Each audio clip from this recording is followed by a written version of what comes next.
কয়েক বছর পর রঞ্জা পিসির ফোন পেলাম। দীর্ঘ 10-12 বছর রঞ্জা পিসির সঙ্গে আমাদের বাড়ির কোনো যোগাযোগ ছিল না। পিসির বাড়িতে কী যেন ঝামেলা হয়েছিল, সেই থেকে পিসিও আর আমাদের বাড়িতে আসেন না। কিন্তু আমি আর আমার ছোট ভাই বোনেরা অসম্ভব ভালোবাসতাম রঞ্জা পিসিকে। পিসি এলে আমরা স্কুলেও যেতাম না, খেলতেও যেতাম না। শুধু রঞ্জা পিসি, রঞ্জা পিসি আর রঞ্জা পিসি। কী যেন এক অসম্ভব ভালো লাগার, ভালোবাসার নাম রঞ্জা পিসি। এক পৃথিবী ভালোবাসা দিলেও রঞ্জা পিসির ভালোবাসার দাঁড়িপাল্লা রঞ্জা পিসির দিকেই ঝুঁকে থাকত। সে এক অন্য পৃথিবী, অন্য জগৎ, যার নাম রঞ্জা পিসি। এহেন রঞ্জা পিসি আমাকে তাদের বাড়িতে আহ্বান জানিয়েছে। বুঝলাম পিসির বাড়িতে সব কিছু ঠিক হয়ে গেছে। আমি আর উৎসাহ চেপে রাখতে পারলাম না। রাত্রি পোহালেই পিসির বাড়ি যাওয়ার সেই শুভ সময়। একটা মুহূর্ত খুব দীর্ঘ মনে হচ্ছিল তখন। তাড়াতাড়ি খেয়ে ঘুমোতে গেলাম। মাকে বললাম, ভোরে না বেরোলে পৌঁছোতে সন্ধে হয়ে যাবে। যথারীতি ঘুম ভাঙানি ঘড়িটায় 5টার সময় অ্যালার্ম দিয়ে রাখলাম। ও দায়িত্ব নিয়ে ডেকে দিল আমাকে।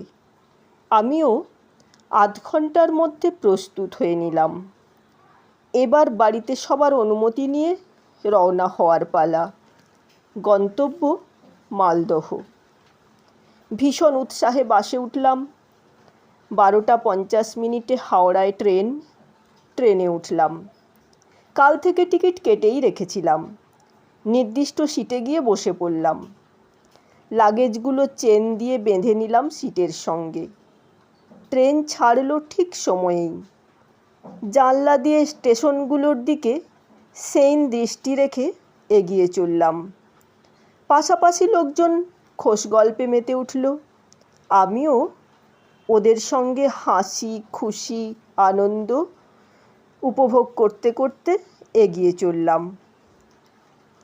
এইভাবে কেটে গেল কয়েক ঘন্টা। পৌঁছে গেলাম মালদা।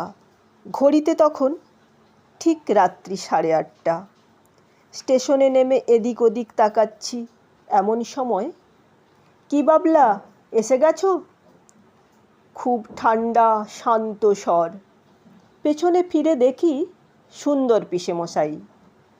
রঞ্জা পিসি আর সুন্দর পিসেমশাইয়ের একটি মাত্র ছেলে রঞ্জনদা। সে বাইরে থাকে শুনেছি। অগত্যা পিসেমশাই নিজেই এসেছেন আমাকে নিয়ে যেতে।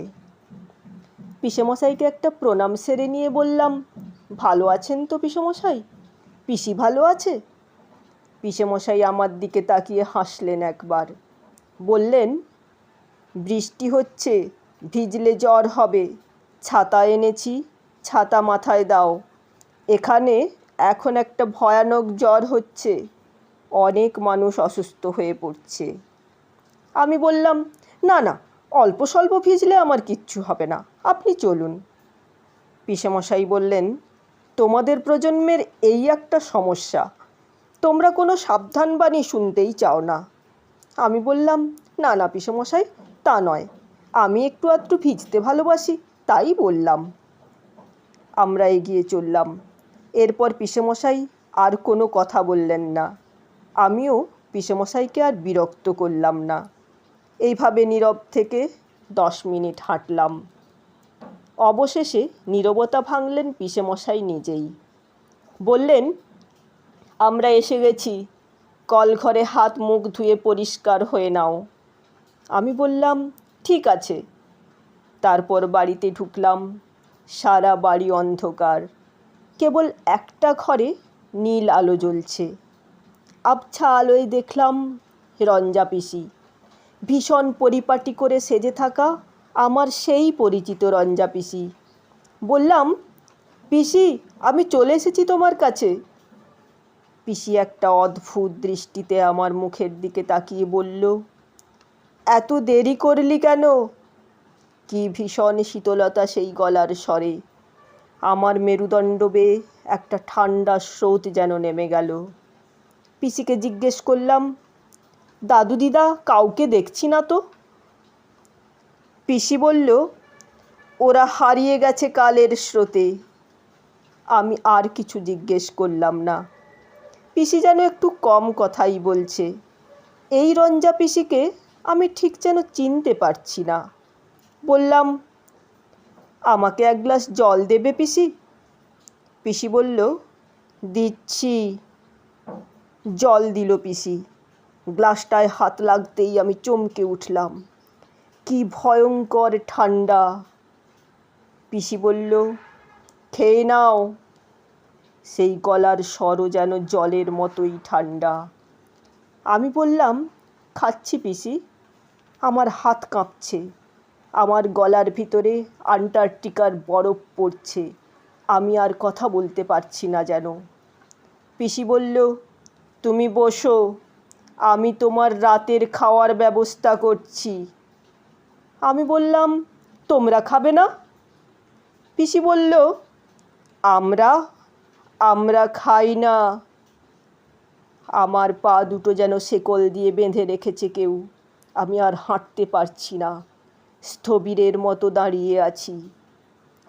পিসি বলল, কি হলো, বসো, শুনতে পাচ্ছ না?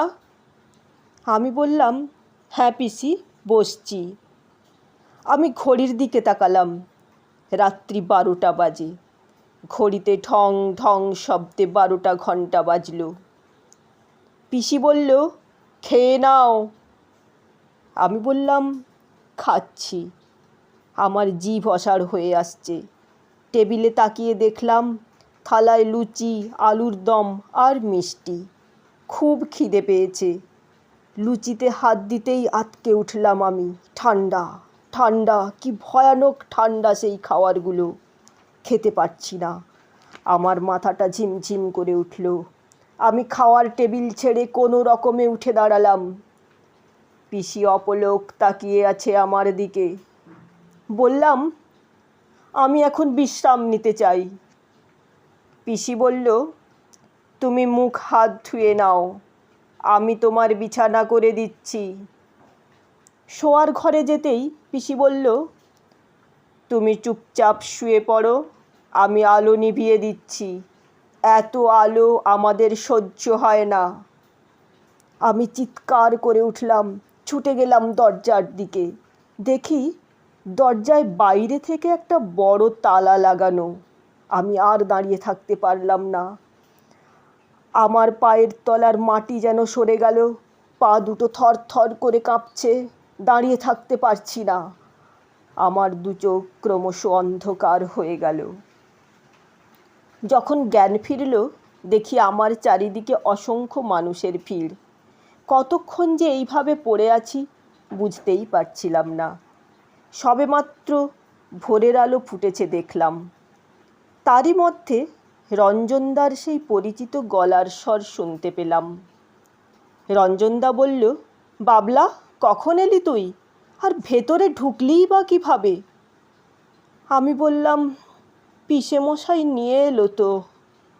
রঞ্জনদা বলল, পিসেমশাই? আমি বললাম, হ্যাঁ। আমি নির্বাক হয়ে তাকিয়ে থাকলাম রঞ্জনদার মুখের দিকে। বুঝতে চেষ্টা করছিলাম আর মেলাতে চেষ্টা করছিলাম গত রাতের ঘটনাগুলো। রঞ্জনদা এমন সময় বলল, জানিস, বাবা আর মা দুজনেই নিপাজ্বরে গত হয়েছেন। 10 দিন হয়ে গেল। আজ ঘাটক্রিয়া। মা তোর কথা খুব বলতো। সেই তুই এলি, এত দেরি করে এলি। আমার ঘোর কাটলো আরও অনেক পরে।